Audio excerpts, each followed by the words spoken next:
Hey guys, we are back again, me and Ben from Sound Meow. Hi guys. Alright, what's special today is that you see here in front of me, we're going to be talking about this Cayin N6 Mark III with 3 different kind of motherboard, including the latest one, which is the R202. A very special motherboard, and perhaps the most expensive as well, because literally you are buying 2 boards, because that R202 comes with 1 bit and also R2R. So Ben, let's just start with the ergonomics and the usage. I believe that in my own experience using the R202, it was able to get at around 13 to 14 hours of runtime in high gain, 4.4 mm balance, driving magnetic planar IEM. So how about yourself? Same. Same. Yep. All right. So it is kind of a bit consistent, and I think running in 1 bit, it is surprisingly actually kind of a bit less than that, probably at around 11 hours to 12 hours instead of 14. So just remember this: if you are running on R2R high gain mode, you're gonna get up to 14 hours or even 15 hours depending on what type of IEM that you have. And also the temperature, the heat management seems to be quite good also, right? Yep. It doesn't overheat, not like the hyper mode, which E203. E203, which is warm. That one is like because it's class A amplifier, it runs really hot, right? Yes. And this one runs cooler at around 37, 35. So I would say that it is definitely very impressive. Now let's just talk about the sound itself, the main topic why we are here.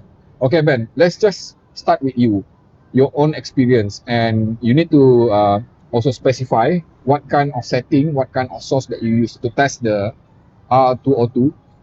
I usually use high gain. I generally use IEMs for this. It doesn't have enough power to properly drive headphones. So for IEMs, no problem. I think it's about 500 watts, megawatts. Yeah, let me just confirm that. It's actually at around, let me see here, 550 milliwatt only. Yeah. So in contrast, just for your information, the most powerful board for this N6 Mark III is actually at around 900 milliwatt of power from the E203 board. Yeah. In hyper mode. Okay. Yes. So this one, you're actually giving up some of that power. So to reflect on what he mentioned just now, I actually tested it with this exceedingly super difficult to drive headphone, which is Sivga Pang, which is rated at 360 ohm. And definitely the kind of sound which I'm hearing is, if I were to compare it with, let's say, a desktop DAC amp, which has over 3000 milliwatt of power, is at around perhaps 70% only driven from this. And the E203 would be able to push it closer to 90%, but that's pretty much it. So like what Ben mentioned, probably best to drive anything under 32 ohm or even, let's say, efficient IEMs. Yeah. Correct. So how about the sound itself? How would you describe it, Ben? I actually prefer the R2R mode. It's actually very immersive, very nice punchy bass.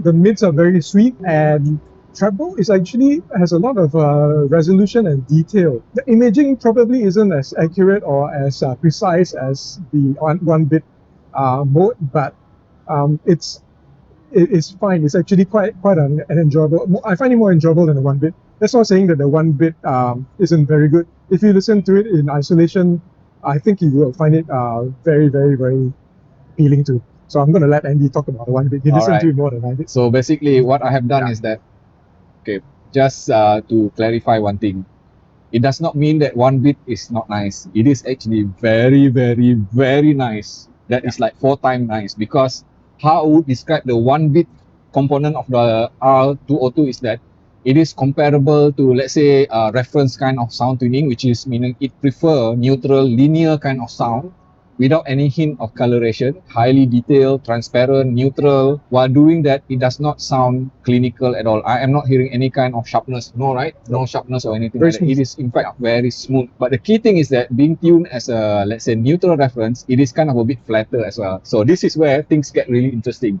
When you switch to the R2R mode, then you say, wow, yes. This is even nicer, right? Yeah. Because suddenly, the similar kind of sound tuning will add, I would just admit, just going to put it this way, a bit of coloration there in the terms of timbre, in the terms of dynamic handling, because I do feel that the native characteristic of R2R being a bit more focused on the mid-range. So especially the texture and the definition itself, I feel that it is a bit more, the keyword here is immersive. The texture is richer, and it is definitely a bit more analog sounding, because Ben also would agree the reason that you would want to have R202 motherboard is that because you want to enjoy classic R2R sound, very musical, highly detailed, highly technical at the same time. We all know that Cayin has been pioneering R2R portable devices, like starting with RU6, and then they also pioneered the first 1-bit dongle, and then they came out with RU9. So just imagine this: take all of those 3 devices and take all the good thing into it and put it into this R202. So what I'm trying to say here is that another perspective is that some of you might be familiar with, let's say, DC Elite or even Questal M15. So that is the kind of sound tuning which I would associate similar to the 1-bit section of this R202. But this is definitely better. Okay, I repeat, better. An improvement over what was started by those 2 dongle. Let's try. So and then switching to R2R is just simply lovely. It's sparkly and airy. The treble extension is very, very nice. It's not. I think some R2R systems can have a bit of a roll off in treble, but this one actually is very, very nice. All right, and another thing, during my testing, I like to highlight as well that one of the main reasons you are buying all this expensive depth that we are having. Come and show them what we have. This is R8, by the way, Mark II, and this is Ibaso DX340, and this is, one of the reasons that you want to use a digital audio player like this is because you are pushing for resolution, meaning to say that you're pushing all the way up to DSD 512 1-bit. That is one of the very reasons you want to have 1-bit. And unfortunately, I was just going to openly say that during my testing of playing this very high resolution collection in my library, which is from Aisyah Aziz, she has this maximum SACD resolution at 1-bit 512. Unfortunately, I am hearing some sort of crackling during playback. I'm talking about DSF raw native DSD. So perhaps this is something which Cayin can fix, but if you're playing just, let's say, normal DSD 256 64, which most people have, then no problem at all. So just be mindful of that. How would you describe, in brief, the differences between 1, 2, and 3? 203, 201, and R202. So the C201 is a Cirrus Logic DAC, and I think that is more reference sounding, the most reference sounding of the 3. It's probably, there's a bit of treble boost, slight treble boost, so and I think on the bass, it's also a bit of a boost on the bass, but otherwise, the mid-range is pretty much flat and neutral. The E203 is kind of the opposite of that in the sense that the mids are a bit more emphasized, treble roll-off. It also has good bass emphasis on it. But in terms of sound staging, I'd say the Cirrus Logic, the C201, probably has a wider soundstage than the E203. But the R2R has probably the wider soundstage of all of them, just by a bit more, but you can definitely discern the difference there. I would say in terms of performance-wise, in terms of preference, my preference is the R202. So you are declaring that among all 3 of them, you like the R202 better in R2R mode. Yes. And I'm just going to echo his sentiment. Yes. Yeah. Previously, my favorite was the E203. Okay, because I believe you might have seen my video first time doing it together with Ben. But now I'm just going to change my mind. This thing is just simply so very addictive. Yes. That R2R sound from Cayin is just simply immersive, mind-blowingly good.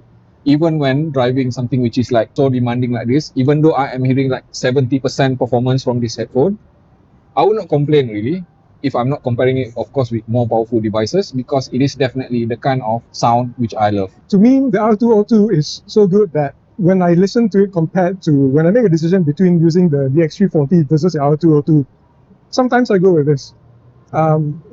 If I want something more musical and something that is more sweeter, more emotional.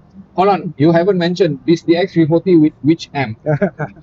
Because it also have modular part. So the M15. M15 compared to this. Better. I prefer this to M15. M17 story for another day. Story for another day. Yes. Stay tuned for that one. Yes.